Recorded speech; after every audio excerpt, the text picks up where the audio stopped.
They thought they could shake the world's most powerful navy. Instead, they sent a $60 million fighter jet straight into the bottom of the Red Sea. On April 28, 2025, during what was supposed to be a routine operation, an F/A-18E Super Hornet was being towed across the deck of the USS Harry S. Truman. Moments later, it was gone overboard along with the towing vehicle. And all of it happened in the middle of a live threat scenario. Why? Because the Truman wasn't cruising peacefully. It was under attack. Iranian-backed Houthi rebels had launched drones and missiles toward the U.S. aircraft carrier.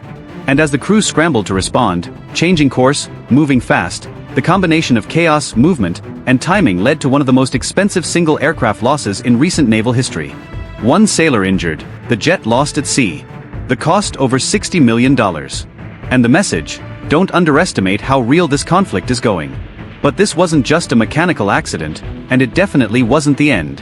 Because what followed wasn't just an investigation. It was an escalation. What kind of threats are the Houthis really posing? How did a U.S. supercarrier lose a jet under attack? And how far will the Navy go to make sure that this doesn't happen again? Let's break it down. Because this wasn't just a slip. It was a signal. On April 28, 2025, the Harry S. Truman was operating in the Red Sea, part of a high-alert mission group tasked with monitoring Houthi rebel movements off the coast of Yemen. Everything on the flight deck seemed to follow routine.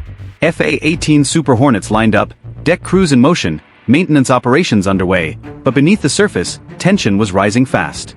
Earlier that morning, intelligence intercepted signals pointing to a possible attack.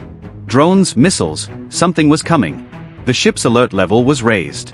Watchstanders in the Combat Information Center scanned for any irregularities. And then it happened. Radar lit up. Multiple targets inbound, fast, low, and hostile. The Houthi rebels had just launched a coordinated attack. Drones approached from different angles, some armed, some likely decoys. Defensive systems powered on. CEWS cannons began to spin. Aegis radars locked in. The carrier group snapped into action. That's when the chaos hit the deck. A deck crew had been towing an F/A-18 Super Hornet, a $60 million jet, across the flight deck using a heavy-duty tractor.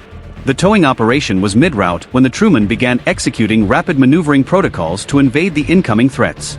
The ship swerved, cutting through waves with aggressive turns, and the jet and its tow rag never stood a chance. The sudden lateral force combined with wet pitching metal caused the aircraft to break loose. The deck crew shouted, scrambled, but it was already too late. In less than 5 seconds, the 60,000-pound aircraft slid, tipped, and disappeared off the edge of the flight deck. The tow tractor went with it. A sailor working near the towing point was injured in the commotion and later reported to have suffered only minor injuries. But the aircraft gone, sunk somewhere beneath the Red Sea, resting on the ocean floor. Initial Navy statements call it a non-combat accident. A technical phrase that simply means no weapons were directly involved. But insiders knew better. This wasn't bad luck. It was the result of a live combat situation unfolding in real time. The Truman didn't lose a jet on a sunny training day. It lost a jet during a live drone and missile attack from Iranian-backed insurgents. CNN later reported that the evasive maneuvering was in response to multiple Houthi launch signals. Sources confirmed to the U.S. Naval Institute that the attack was genuine and very close. And here's the part that matters the most. The Truman didn't even stop operations. The flight deck crews kept launching aircraft. Strike groups responded. Systems remained locked on potential threats. Because when you're floating in hostile waters with 5,000 lives on board, hesitation isn't an option. It was a rare moment. A multi-million-dollar jet lost not in battle, but because the battle was happening around it. Fast, unexpected, real. And the Houthis, they didn't just cost the US a jet. They escalated something far bigger. The USS Harry S. Truman wasn't in the Red Sea by accident. By April 2025, the carrier strike group centered around the Truman had been redeployed to the region in response to the escalating Houthi attacks on commercial shipping lanes, U.S. surveillance drones, and allied naval vessels. The Red Sea, once a highway for international trade, had become a hot zone, and the U.S. Navy was now right in the middle of it. Just weeks before this incident, Houthi rebels had claimed responsibility for downing at least 7 U.S. MQ-9 Reaper drones, each worth around $26 million. These weren't accidents. The Houthis had begun targeting anything associated with American intelligence or force projection in the region. The message was clear. They wanted the U.S. forces out. But Washington had no intention of leaving. The Truman was deployed as a forward deterrent, a mobile air base capable of launching strikes, defending maritime traffic, and responding instantly to threats. Its presence was also symbolic. A 100,000-ton supercarrier just doesn't show up quietly. It signals dominance, and it's backed by destroyers, cruisers, submarines, and hundreds of aircraft. This mission was part of a larger U.S. operation known officially as Operation Rough Rider, aimed at pressuring Houthi capabilities through sustained airstrikes and naval blockades. In that role, the Truman launched dozens of sorties per day against radar sites, weapons depots, and suspected command centers inside Yemen. The tempo was relentless, but with visibility came vulnerability. The Houthi rebels, heavily supported with Iranian weapons and tech, began focusing more of their attention on high-value naval assets, including the Truman. Intelligence reports and defense insiders confirmed that the Houthis were experimenting with multi-axis attacks, combining drone swarms with ballistic missile launches in an attempt to overwhelm even the advanced defense system. That's what the Truman was dealing with on April 28th. It wasn't just another day at sea. It was a front line. And when a carrier stray group has to shift formation under fire, anything unsecured becomes a liability. Even a $60 million fighter jet being towed across the deck. So when the Truman executed evasive maneuvers that day, it wasn't just reacting to radar signals. It was responding to a real and evolving threat. To understand how a $60 million fighter jet ended up at the bottom of the Red Sea, you need to understand who forced that situation. The Houthis. Shooting down drones, hitting tankers, or attacking an aircraft carrier, even symbolically, gives the Houthis massive credibility among their supporters and global attention. And that's where the USS Harry S. Truman enters the picture. The carrier was not just a target of opportunity. It was the symbol of U.S. military power in the region. On April 28th, when the Houthis launched drones and missiles toward the Truman, it wasn't a random strike. It was deliberate, a chance to make headlines, a chance to say, "We can reach you." It didn't matter that none of the projectiles made direct impact. The attack forced a real-time response, maneuvers, chaos, and during that chaos, the Super Hornet was lost. So when people ask why the Houthis would provoke a global superpower, the answer is simple. Because to them, even forcing the US Navy to react, even making it bleed equipment is a form of victory. And every drone launched, every missile fired is another shot in that propaganda war. The US Navy doesn't take losses lightly, especially when not one of its fighter jets ends up on the ocean floor during a live enemy attack. In the hours following the April 28 incident, the atmosphere aboard the USS Harry S. Truman shifted not just to defense, but to retaliation. While the Navy officially called the loss of the FA-18E Super Hornet a non-combat incident, insiders knew better. This was the result of a hostile action, and that meant a response was coming fast. What most of the world didn't see was what happened behind the scenes. Satellite imagery, drone surveillance, and radar telemetry had already identified the launch zones of the Houthi drones and missiles scattered across western Yemen. One site was located in the hills near Al-Hoda. Another further inland was believed to house a mobile command unit linked to Iranian-supplied radar gear. Command didn't wait for press conferences. Within hours, a package of retaliatory airstrikes was approved. The operation, classified but widely understood to be part of Operation Rough Rider, involved a multi-phase strike coordinated between the Truman's Air Wing and nearby Arleigh Burke-class destroyers. Aircraft were fueled, weapons were loaded, EA-18G Growlers launched first. Their job was to jam the Houthi sensors and shut down early warning systems. Seconds later, the first wave of FA-18 Super Hornets screamed off the flight deck, fully armed with JDAMs and HARM missiles. Their targets, a mobile radar unit hidden near the coast, a drone launch facility linked to previous Red Sea attacks, and a suspected command bunker coordinating strikes on U.S. assets.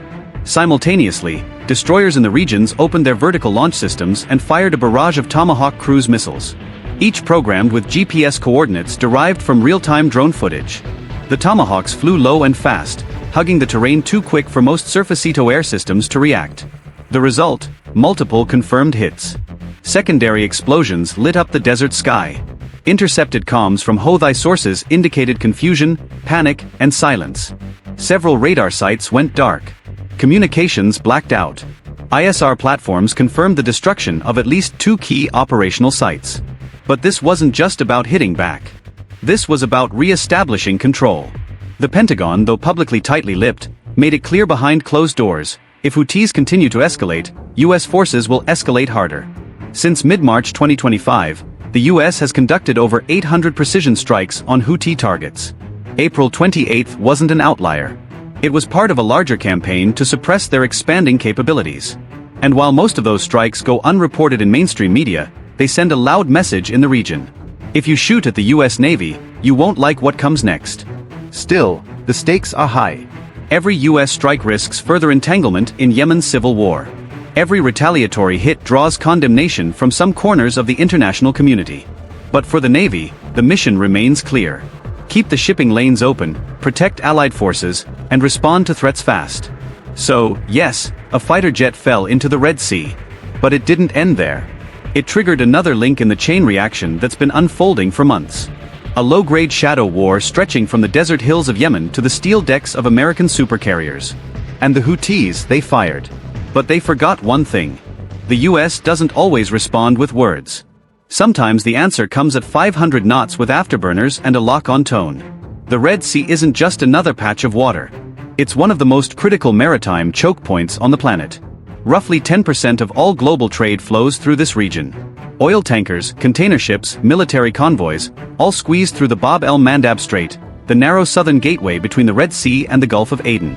If that route is disrupted, the consequences ripple across the globe.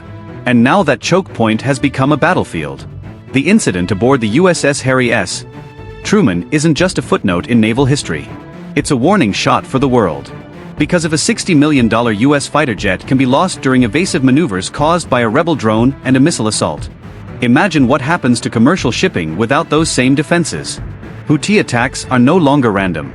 They are calculated, coordinated, and increasingly bold. Their growing arsenal fueled by Iranian supply lines includes anti-ship missiles, loitering drones, and GPS-guided rockets. These aren't homemade launchers anymore.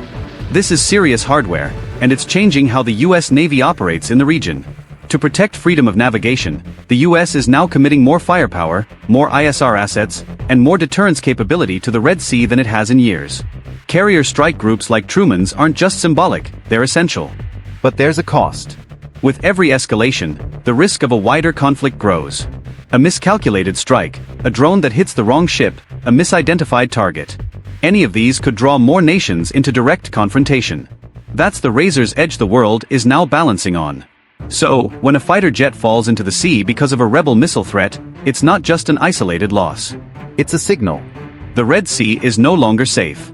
And if the world wants to keep its goods moving, if nations want to avoid economic fallout and military entanglement, the threats coming out of Yemen can't be ignored because this isn't just a regional issue anymore. It's global. What do you think? Was the loss of the Super Hornet just bad luck or a sign that these Houthi attacks are getting way too close for comfort? We want to hear from you. Drop your thoughts in the comments. Should the US respond harder to threats like this? Or is it time to rethink our presence in the Red Sea altogether? Let's open it up and start the conversation below. And hey, if you love real military stories, carrier ops, and unfiltered breakdowns from the front lines, subscribe to the channel, hit that like button to support the mission, and share your take in the comments. And most importantly, join the fleet. Because this isn't just a channel, it's a crew. The loss of the FA-18E Super Hornet from the USS Harry S. Truman wasn't just a fluke. It was a warning of how thin the line is between controlled operations and combat chaos.